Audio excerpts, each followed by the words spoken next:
In today's video, I'm going to teach you how to convert PDF to Excel without losing formatting. To begin, open the Excel workbook where you want the converted data to appear. If you already have an existing file, you can use the same one, but many people prefer starting fresh, so it is easy to see the results. Once Excel is open, look along the top of the window for the ribbon. You will find several tabs, and you want to click the Data tab. This section contains the tools used to bring data in from other sources, including PDF files. After you click Data, the next goal is to find the option that imports external data. In the Data tab, locate the area labeled Get Data. Click Get Data, and then hover your mouse over the From File option. Hovering matters here because it reveals a submenu. From that submenu, select From PDF. This tells Excel that you are bringing in a PDF file, and Excel will guide you through the import flow. Now you will be prompted to choose the PDF. Select your PDF file from your computer and click Import. Depending on your version of Excel, there may be a moment where Excel reads the document and prepares a preview. During this step, it is normal for the screen to briefly pause while Excel processes the content.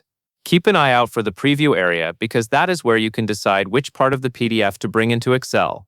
Once the PDF preview appears, you will typically see different options related to pages and tables. This is an important point for preserving formatting. Look for the preview list and choose the table folder instead of the page folder. Selecting table helps Excel pull the structured data that corresponds to the document's layout rather than just importing the raw page view. After you select the table folder, you should see the relevant tables listed in the preview. Next, you will need to inspect the structure before loading it into your sheet. To do that, click Transform Data. This opens the Power Query Editor, where you can review how Excel interpreted the rows and columns. Take a moment to inspect the row and column alignments. You are looking for the columns to line up the same way they appeared in the PDF, and for each field to sit under the correct header. In the Power Query view, it is also important to verify the data types.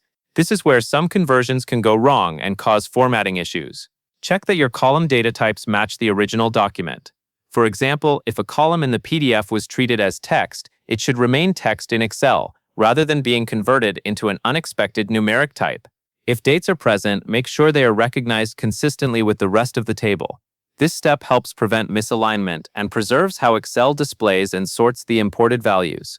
After you have confirmed the alignments and data types, you are ready to bring everything into your worksheet.